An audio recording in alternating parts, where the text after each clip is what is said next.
السلام علیکم میرے پیارے دوستوں یہ ایک باپ اور بیٹے کی کہانی ہے۔ امید ہے کہ آپ لوگوں کو پسند آئے گا اور ویڈیو آخر تک ضرور دیکھیے۔ یہ ایک نصیحت ہے سب کے لیے۔ ایک شخص تھا جس کا ایک بیٹا تھا۔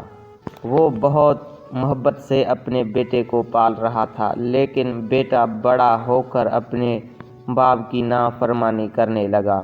وہ اپنے باپ کی بات نہیں مانتا اور اپنی من مانی کرنے لگا تھا۔ ایک دن باپ نے بیٹے کو سمجھایا کہ تم ایسے کام چھوڑ دو، لیکن بیٹا اپنی زندگی کو صحیح راستے پر نہیں لے کے آیا۔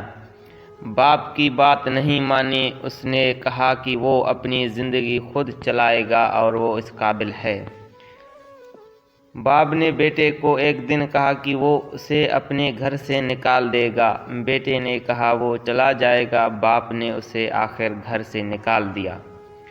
بیٹا بے گھر ہو کر گھر سے راستے پہ نکلا اور روڈ پہ آ گیا۔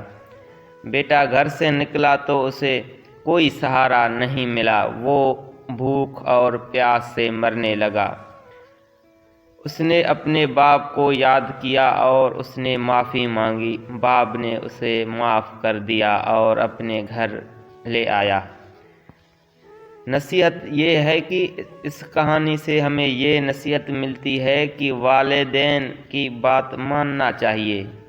وہ ہماری بھلائی چاہتے ہیں اور ہماری زندگی کو صحیح راستے پر لانے کی کوشش کرتے ہیں۔ اور اگر یہ کہانی آپ لوگوں کو پسند آئی تو پلیز اسے اپنے دوستوں اور اپنے رشتہ داروں، اپنے بھائیوں اور اپنے پیارے عزیزوں کو شیئر کریں، تاکہ ہر مسلمان اس کہانی سے سبق حاصل کرے کہ ماں باپ کی بات میں کتنی حکمت ہے اور وہ ہمارے بھلائی چاہتے ہیں۔ تو ملتے ہیں اگلی ویڈیو میں، جب تک کے لیے اجازت چاہتا ہوں۔ السلام علیکم۔